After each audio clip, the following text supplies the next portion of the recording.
Alright, David Harry here, and in this video, which is one of the videos that I'm doing with various types of setups for vlogging on the GoPro Hero9 Black, I've got the Hero9 Black in its media mod with the Rode VideoMic Pro Plus. Now in this instance, the microphone has also got its wind filter on, or its dead cat, because it has been quite breezy outdoors. Also, as well, as you will see here, I'm using this offset bracket. Now for anyone who's interested in this, I actually put this together myself with some bits and pieces. There should be a video pop up here. If not, there'll be a link in the descriptions below taking you to a video which will show you how to put this together. It's really dead easy, but what it does, as you can see, it pulls the microphone back out of the field of view of the GoPro, and this kind of thing's probably more important with the GoPro because with them being such wide lenses, it's very easy to get your microphones into the shot.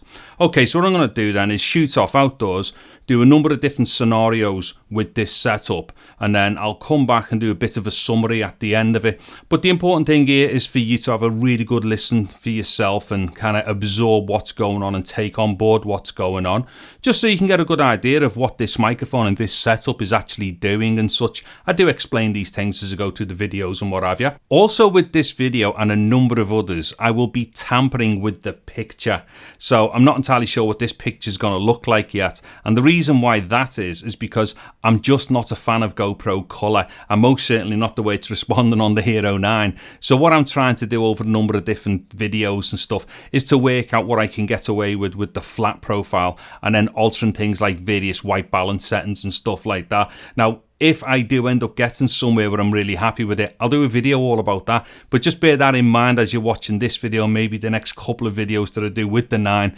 I am just chasing after the picture at the moment, and I'm not really having a good time, let's put it that way. And don't forget as well, all the videos that I do to do with GoPros, you can see them at www.gopro9.com.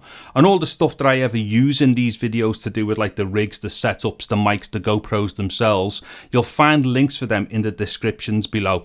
Anyways, this video has got chapter markers in it, and there'll be some loosely termed chapters in the description below as well. So check all that stuff out if you just need to jump quickly through the video. Anyway, on with the video, and I'll come back for a summary. So to start off this demonstration of how the Rode VideoMic Pro Plus sounds with the Hero9, and the Hero9's obviously got its media mod on, which is at this moment in time the only way we can actually get microphones into the Hero9, and that's because the Hero9 right now is no longer compatible with the original Pro 3.5mm mic adapter. In fact, there'll be a link here on the screen and one in the description taking you to a video which will explain all about that particular issue, and we'll also link to YouTube Bezzy, Mr. Ian Craig's video about the same thing as well. Anyways, nonetheless, what I'm doing right now is just walking as one would in a field with this setup.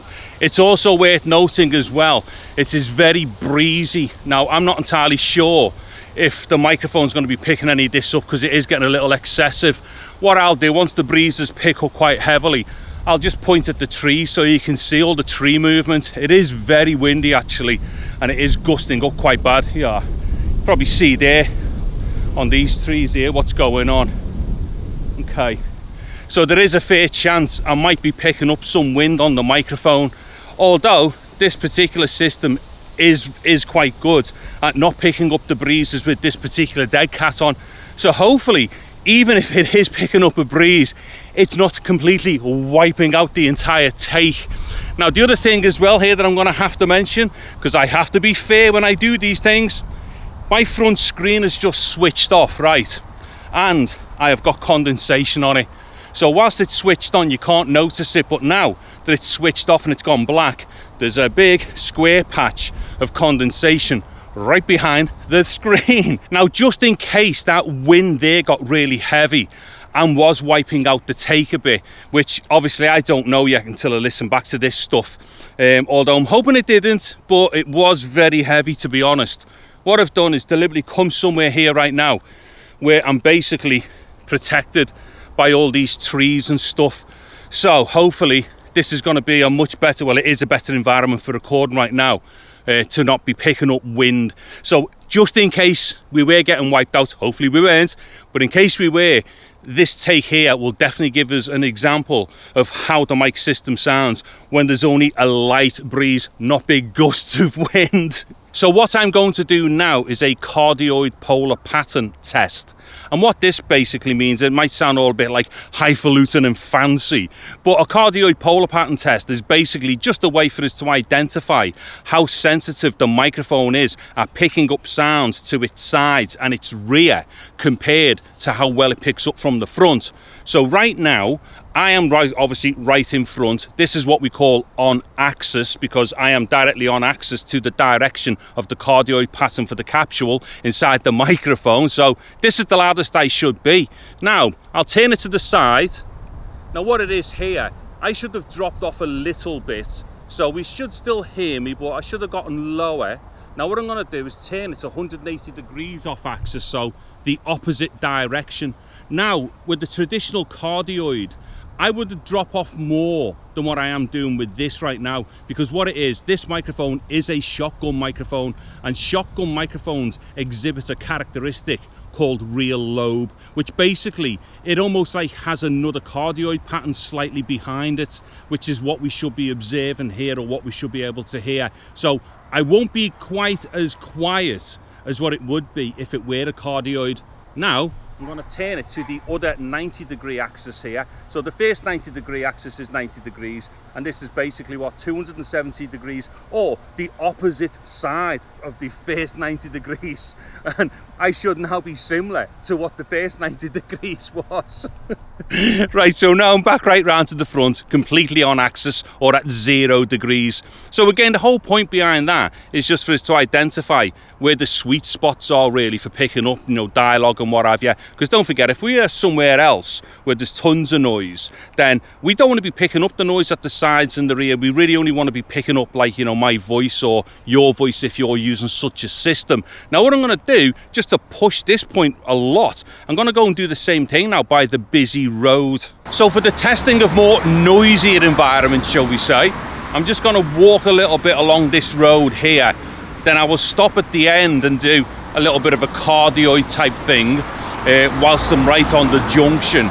But nonetheless, where I am here right now, what it is, there's traffic behind me, and also the microphone is pointing in that direction. So despite the fact that the microphone is obviously designed to pick me up in this position here, it will, however, pick up anything that is facing its front there. So anything such as the traffic will be getting picked up.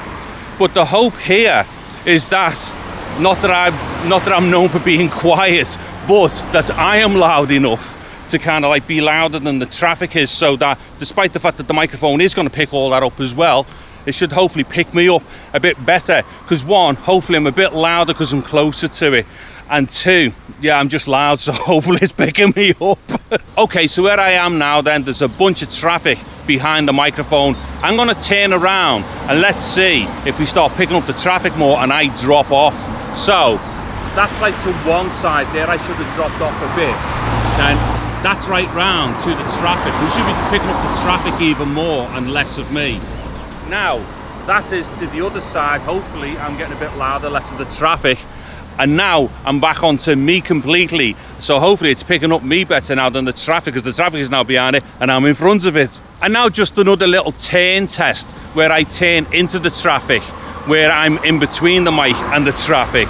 And let's just see if it's going to pick me up. I mean, this is going to be similar to what I did before as I was walking up towards the junction. But right now we are by a ton of traffic.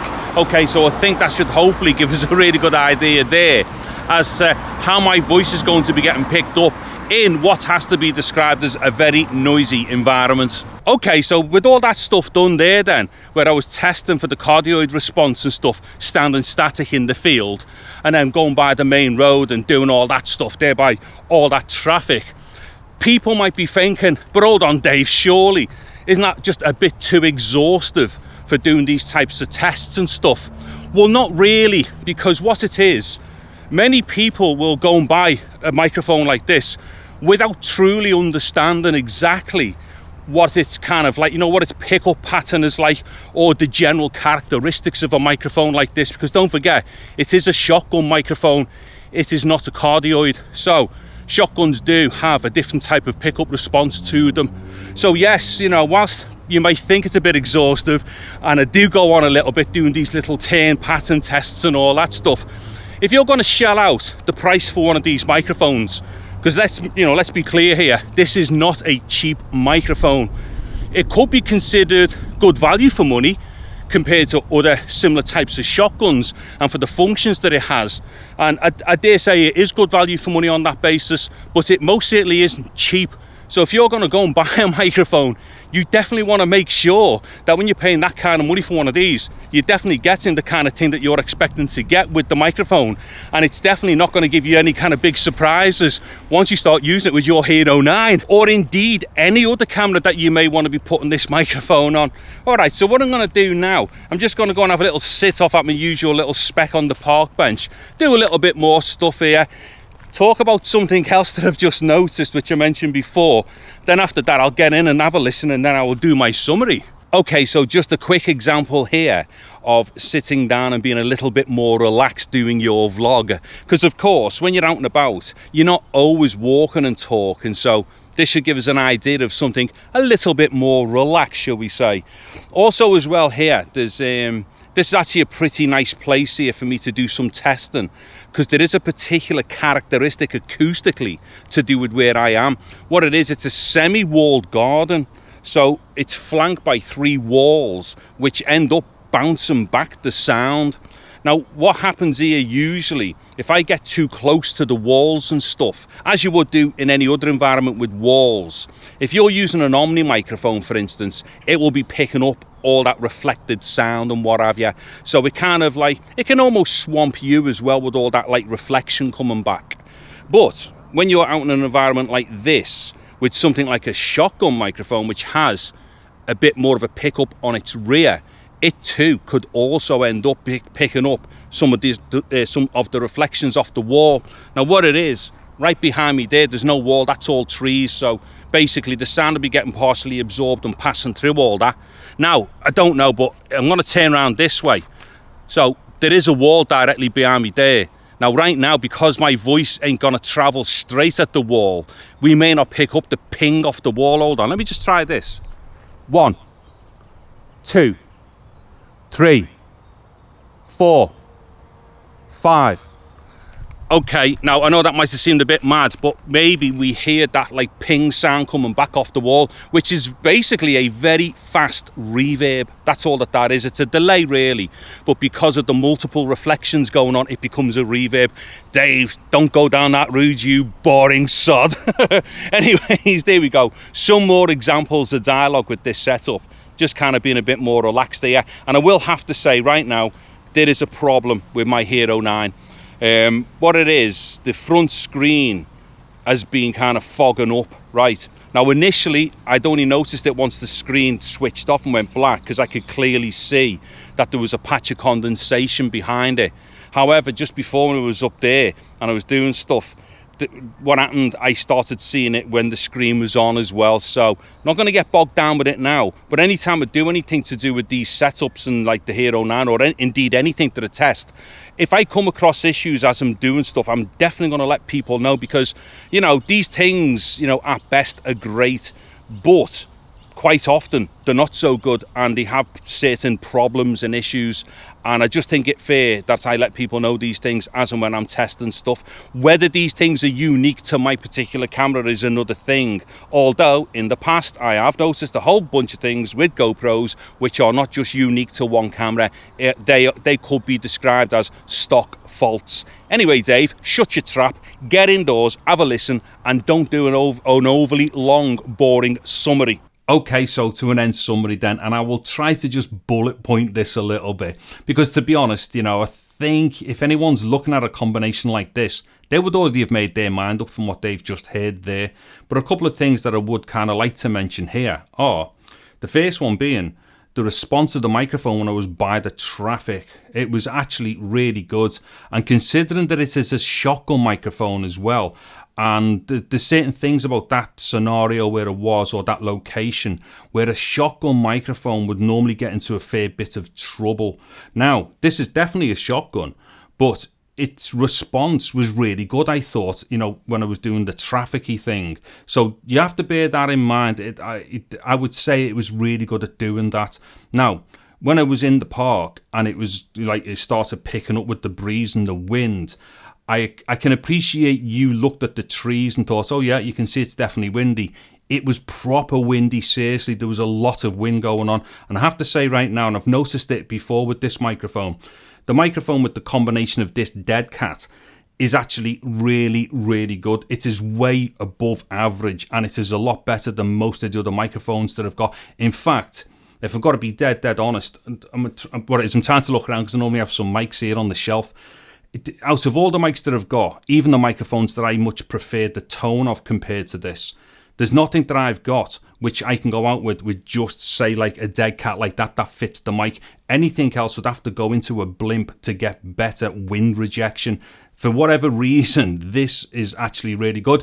And what's surprising about that is, once again, it's a shotgun. Shotguns are not known for for being able to resist wind and stuff like that. So for whatever reason, the combination is it's way above average. It's very good, to be honest. So there is that as a consideration, but also you'd have to also consider that you don't get the dead cat with the mic, so it's another expense which kind of does start bulking up the cost of these things. So you would have to be really committed to doing stuff. I mean, let's put it this way: I would not recommend this microphone to somebody who's just getting into vlogging, or to somebody who's just doing it like mega casual and stuff like that. I mean, if you've got loads of cash to burn and stuff like that, fair enough, go out and do it. But if you're going to buy a mic like this, then get the dead cat for it. Just make sure that you're definitely going to use these things, and they definitely will become your like go-to mic and stuff like that. In that instance, I would wholeheartedly recommend mics like this as well. Now, as far as the sound of the mic is concerned, well, dead honest, it's not my favorite. I have a particular type of sound in mind for like my favorite microphones, as it were. It's not that it's bad or anything, because the tone of this mic might well suit somebody else's ears, and the mics that I think are great, somebody else might turn around and go, no, I don't really like them. But for me personally, dead honest, tone of this mic, not a huge fan.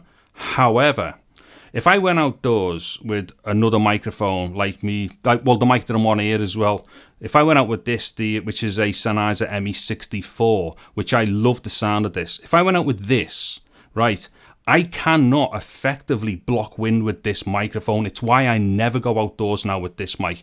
The only time this mic can work outdoors is in a blimp system. I've got a dead cat like this for my 64, right? It is no good. It just will still pick up too much wind. So here is the thing. From a pragmatic point of view, if I went out with my 64 with the dead cat on like this, and I come back, and for the best part I've got like what I think is a better sound tonally, but every now and then I'm getting wiped out by wind, it's going to be no good to me. In that instance, I would rather have gone out with this and had like all the wind stuff massively reduced. So you've got to look at these things in a very pragmatic way. It's all well and good saying, you know, oh yeah, we want like this sound, which we all associate with studio recordings. You don't get them sounds outdoors, do you know what I mean? Then on top of that, to achieve the best sound that you can outdoors, you do have to start using dead cats and stuff like that. So you have to think pragmatically like that. So from that point of view, that is one reason why I do like the mic, and its tone doesn't bother me when I consider all those things. I know I'm dragging this on a little bit and whatnot, but I just want to explain these things to people a little bit more, because it's not a cheap microphone. It's expensive, and then you add the dead cat to it and stuff. So it's not like if you push for money and stuff and you've got to just pick one microphone, you have to be very careful about what it is that you're going to buy, because it will stick with you for a while. And if something annoys you from the start, it will carry on annoying you all the way through its lifetime, seriously. So, don't go jumping into buying mics which are going to cost you like £200 or £300 euros.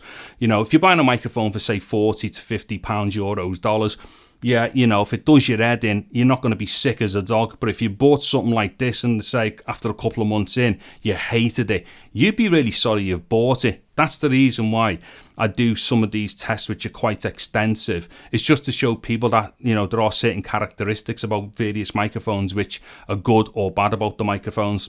Anyways, outside of all that, I think it becomes personal choice then as well. So yeah, you know, you can kind of gauge for yourself from all that. There's obviously other things to do with this microphone because it's got a ton of options on the back here. Now, if you go search into some of my Rode playlist, you'll find more about this microphone, which will give you more information about its technical capabilities, which again is one of the things which makes this a very versatile microphone as well. Okay, so that probably sums it all up for what I've just done out there. And I said I'd flash through this ending, and I haven't. I'm just a big fat liar. Okay, so don't forget, there's a playlist with a ton of me stuff to do with all the Rode stuff in, so check all that out. But also, I'm now starting to build up a website for me GoPro stuff, which once again you can get at by going to www.gopro9.com. And now on top of that, there'll always be links in the descriptions to these videos where you can go and grab all the stuff that I'm using from Amazon and that. And also, don't forget to check out this little offset bracket here. I know I always make a point of this anytime I use it, but seriously, it is one of the most useful things I've ever used. And I put this together for about 15 to 20 pounds, and seriously, it has saved the day so many times because I'm not fooling around worrying about getting the mic into the field of view and stuff like that. Anyways, I've done my usual, lied like a big fat divvy and started going off on one at the end, so I'm going to shoot off now. I'm David Harry. Thank you very much for watching this video. Take care and goodbye now.